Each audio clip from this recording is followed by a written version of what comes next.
An object is floating on water. Floating ಅಂತ ಹೇಳಿದ್ರೆ ತೇಲ್ತಾ ಇದೆ. As shown. Given the following situation, is it possible to find the mass of the object? ಅದರ ತೂಕ ಮತ್ತು ಅದರದ್ದು ಮಾಸು ಕಂಡುಹಿಡಿಯಕ್ಕೆ ಸಾಧ್ಯನಾ? If possible, what is the mass? ಸರಿನಾ ಹುಡುಗರ? ಇದು ಬಿಫೋರ್ ಡಿಪ್. ಅದು ಈ ವಸ್ತುನ ಇಲ್ಲಿ ಕಾಣ್ತಾ ಇದೆಯಲ್ಲ, ಇದು ನೀರು ಇಡೋದಕ್ಕಿಂತ ಮೊದಲಾಗಿ ಇದು ನಿಮ್ಮ ವಾಟರ್ ಲೆವೆಲು ಇಟ್ಟ ಮೇಲೆ ಈ ವಾಟರ್ ಲೆವೆಲ್ ಬಂದಿದೆ. ಆಯಿತಾ? ಇವಾಗ ನೀವು ಪಾಸ್ ಮಾಡಿಕೊಂಡು, ಯಾರು ಯೋಚನೆ ಮಾಡಿಲ್ಲ ಪಾಸ್ ಮಾಡ್ಕೊಂಡು ಯೋಚನೆ ಮಾಡಿ. ಯೋಚನೆ ಮಾಡಿದ್ರೆ ಉತ್ತರ ಏನೋ ಎಸ್ಸೋ ನೋನೋ? ಮೊದಲನೇದಾಗಿ ಉತ್ತರ yes. It is possible to find the mass.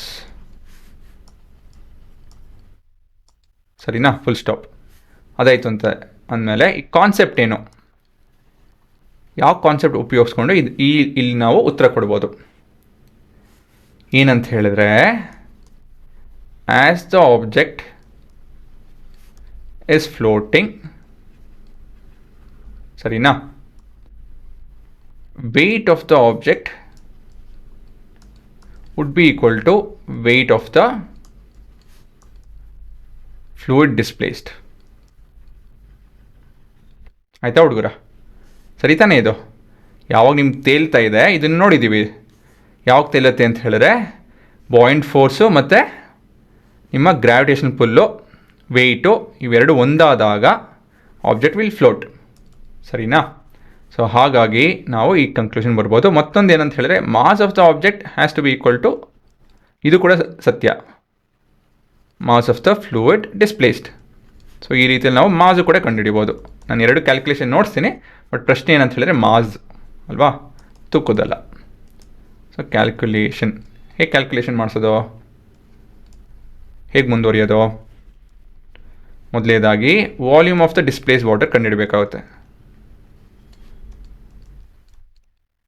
ಇಲ್ಲಿ ನೋಡಿ, ನೋಡಿಸ್ತೀನಿ ಏನಿದೆ ಅಂತ ಹೇಳಿ. ಹಾಂ, ಇಲ್ಲಿ 300 ಹತ್ರ ನಿಂತಿದೆ. ಇಲ್ಲಿ ಇದು 300 ಎಲ್ಲ ಹೋಯ್ತಿದ್ದು, ಇದು 300, 10, 20, 30, 40, 40 ಮತ್ತು 45 ಮಧ್ಯದ 50 ಮಧ್ಯ ಇದೆ. ಸೊ ನಾನು 342 ಅಂತ ತೊಗೊಂಡಿದ್ದೀನಿ ಅಷ್ಟೇ, ಇನ್ನೇನಿಲ್ಲ. ಸರಿನಾ? ಸೊ ಇಷ್ಟು ವರ್ತ್ ವ್ಯತ್ಯಾಸ ಇದು. 342 minus 300 which is equal to 42 centimetre cube. ನಾಲ್ಕೈಲಿ ಅಂತ ಹೇಳಿದ್ರೆ ಮಿಲಿ ಲೀಟರು. ಆಯಿತಾ? ಮತ್ತು ಮುಂದೆ ಮಾಸ್ ಆಫ್ ದ ಡಿಸ್ಪ್ಲೇಸ್ಡ್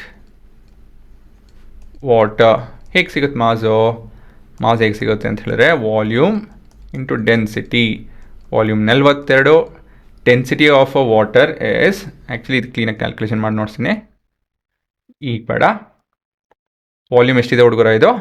ಇದು ಕ್ಯಾಲ್ಕುಲೇಷನ್, ಈ ಫಾರ್ಮುಲೆಲ್ಲ ಮುಂದೆ ತಿಳ್ಕೊತೀವಿ ನಾವು ಇನ್ನೂ ಚೆನ್ನಾಗಿ. ಇವಾಗ ಅಷ್ಟೊಂದೆಲ್ಲ ಹೇಳ್ಕೊಟ್ಟಿಲ್ಲ ಇದು ಡೆನ್ಸಿಟಿ ಬಗ್ಗೆ ನಾನು, ವಾಲ್ಯೂಮ್ ಇಂಟು ಡೆನ್ಸಿಟಿ ಮಾಸ್ ಅಂತೆಲ್ಲ ಹೇಳಿ. ಅದು ಮತ್ತು ಮುಂದಿನ ಸೆಕ್ಷನಲ್ಲಿ ಇದನ್ನೆಲ್ಲ ಮಾಡ್ತಾಯಿದ್ದೀವಿ ಡೀಟೇಲಾಗಿ. ಬಟ್ ಇಲ್ಲಿ ನಾನು ಇಂಟ್ರೊಡ್ಯೂಸ್ ಮಾಡ್ತಾಯಿದ್ದೀನಿ. ಇದು ಕ್ಲೀನಾಗಿ ಅರ್ಥ ಆಗಲಿಲ್ಲ ಅಂತ ಹೇಳಿ ಮುಂದಿನ ವೀಡಿಯೋದಲ್ಲಿ ಕ್ಲೀನಾಗಿ ಅರ್ಥ ಆಗುತ್ತೆ. 42 ಸೆಂಟಿಮೀಟರ್ ಕ್ಯೂಬ್ ಇಂಟು ಡೆನ್ಸಿಟಿ ಬಂದು 1 ಗ್ರಾಮ್ ಪರ್ ಸೆಂಟಿಮೀಟರ್ ಕ್ಯೂಬ್.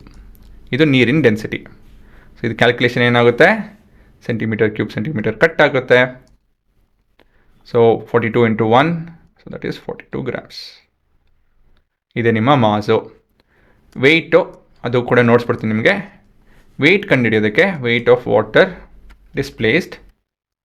ಹೇಗೆ ವೆಯ್ಟ್ ಕಂಡುಹಿಡಿಯೋದು? Weight of water displaced, simple concept. ಯಾವ ಫೋನ್ನ ಉಪಯೋಗಿಸ್ಬೇಕು ಹೇಳಿ? ನೀವು ಇದನ್ನು ಬ್ಯಾಟ್ ಮಾಡಿರ್ತೀರ ಎಷ್ಟೊತ್ತಿಗೆ ನೀವು. ಹೌದು, mass into acceleration due to gravity. So ಈ ಮಾಸ್ನ ನಾವು ಗ್ರಾಮ್ಸಿಂದ ಕೆ ಜಿ ಕನ್ವರ್ಟ್ ಮಾಡಬೇಕು. ಹೇಗೆ ಮಾಡೋದು? 1000 ಜೊತೆ ಡಿವೈಡ್ ಮಾಡಿ, ಸೋ ಮೆನಿ ಕೆ ಜಿ. ಸರಿನಾ? ಅದನ್ನ ಇಲ್ಲಿ ಸಬ್ಸ್ಟಿಟ್ಯೂಟ್ ಮಾಡೋಣ. ಏನು ಬರ್ತು ಉತ್ತರ? 42 ಡಿವೈಡ್ ಬೈ 1000 ಇಂಟು 10. ಸೊ ಇದು 0.1010 0.42 ನ್ಯೂಟನ್. ಇದು ನಿಮ್ಮ ವೆಯ್ಟ್ ಆಗುತ್ತೆ. ಇದು ನಮ್ಗೆ ಬೇಕಾಗಿಲ್ಲ ಉತ್ತರ, ಬಟ್ ಸುಮ್ಮನೆ ಎಕ್ಸ್ಟ್ರಾ ಮಾಡ್ತಾಯಿದ್ದೀವಿ.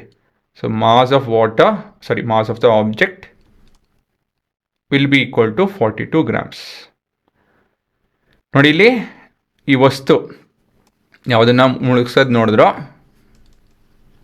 ತೇಲ್ತಾ ಇದೆಯಲ್ಲ, ಎಷ್ಟಿದೆ ಅದರ ತೂಕ ಇಲ್ಲಿ ನೋಡ್ಬೋದು, 44 ಗ್ರಾಮ್ಸ್. ಅದೇ 4 ವಸ್ತು, ಅದೇ ಡಬ್ಬ 44 ಗ್ರಾಮ್ ಬರ್ತದೆ, ನಮ್ಗೆ 42 ಬಂತು. ಯಾಕಂತೇಳಿ ನಾನು ವಾಟರ್ ಲೆವೆಲ್ ಸರಿಗೆ ರೀಡ್ ಮಾಡಲಿಲ್ಲ. ಸರಿನಾ? ಅದೇ ಉತ್ತರ ಬರ್ತಾಯಿದೆ ನೋಡಿ. ಗೊತ್ತಾಯ್ತಾ ಕಾನ್ಸೆಪ್ಟು? ಸೊ ಈ ಥರ ಪ್ರಶ್ನೆ ನೀವು ಅರ್ಥ ಮಾಡ್ಕೊಂತು ಅಂತ ಹೇಳಿದ್ರೆ, ಒಂದು ಬೋಟ್ ಯಾವಾಗ ತೇಲುತ್ತೆ, ಯಾವಾಗ ಮುಳುಗುತ್ತೆ, ಈ ಬೋಟ್ ಒಳಗಡೆ ನೀರು ಹೋದಾಗ ಏನಕ್ಕೆ ಅದು ಮುಳುಗುತ್ತೆ, ಸಬ್ಮರೀನ್ ಹೇಗೆ ಕೆಲಸ ಮಾಡುತ್ತೆ, ಆಯಿತಾ? ಒಂದು ನಾವು ಆನೆ ತೂಕ ಹೇಗೆ ಹುಡುಕ್ಬೋದು, ಒಂದು ಟ್ರಿಕ್ಕಿ ಕ್ವಶನ್ ಅಂತ ಬರುತ್ತೆ. How to measure the elephant's weight ಅಂತ ಹೇಳಿ ಬೋಟ್ ಉಪಯೋಗಿಸ್ಕೊಂಡು ಅದೇನೋ ಓಲ್ಡ್ ಏನೇನೋ ಯಾವುದೋ ಸಿವಿಲೈಸೇಷನಲ್ಲಿ ಈ ಥರ ಆನೆ ತೂಕ ಕಂಡುಹಿಡಿಯೋರಂತೆ. ನಮ್ಮಲ್ಲೋ ಬೇರೆ ಕಡೆ ನನಗೆ ಗೊತ್ತಿಲ್ಲ, ಅದು ಮರ್ತೋಗಿದ್ದೀನಿ ಕತೆ.